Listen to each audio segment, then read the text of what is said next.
This module provides a brief introduction to statistical analysis with a focus on choosing the test for your study. The first step you want to do is look at your variables for your study. Figure out which one is your independent and which one is your dependent variable. The independent variable is not affected by the other variables.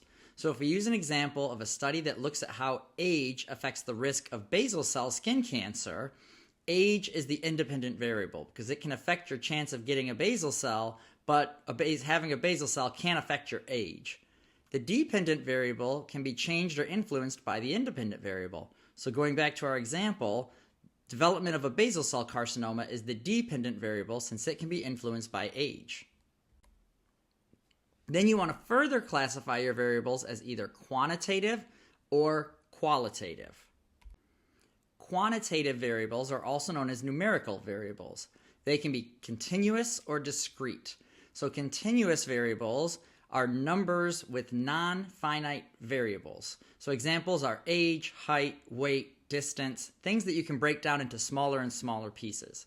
Discrete variables have finite number of options. So an example would include number of dollars in a wallet. You can have $1, $2, $3, but if we're talking about paper bills, you can't have $1.50. There are discrete integers.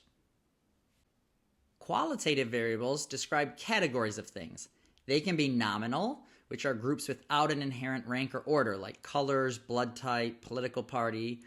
Binary, where there's a yes or no variable, like heads or tails when you're flipping a coin, or in the example of clinical trials, it may mean a target outcome, such as 75% improvement in your skin. Or they can be ordinal, which have an inherent rank or order, so reviews on a 0 to 5-star scale, or the place you finish in a race, have an inherent rank to them. So let's examine a few of the tests based on the variables you have. Let's start with the t-test. In the t-test, your independent variable is going to be binary, and the dependent will be continuous or discrete. So this looks at the difference in the mean between two groups. So maybe the difference in mean test scores between two classes, or mean heart rate before and after exercise. The ANOVA test is similar to the t-test, except this can be for 3 or more groups instead of just 2 groups like the t-test. So your independent variable is still qualitative and your dependent is continuous or discrete. So an example would be difference in the mean age of patients presenting with 3 different diseases. The chi-square test is useful when both of your independent and dependent variables are qualitative, or as I said before, categorical.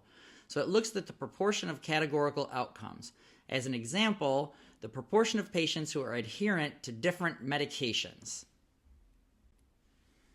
Linear regression is useful when your independent and dependent variables are both quantitative, or numbers.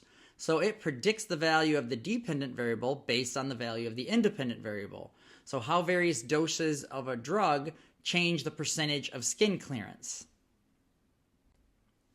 That's a very brief overview of choosing statistical tests. Reach out to your institution to see if they have any other resources or can even provide help in determining your statistical methodology and how to calculate your statistics. Thanks so much for watching this brief module. Please use this QR code to give us any feedback you have. We're always looking to make the modules better. Thanks again.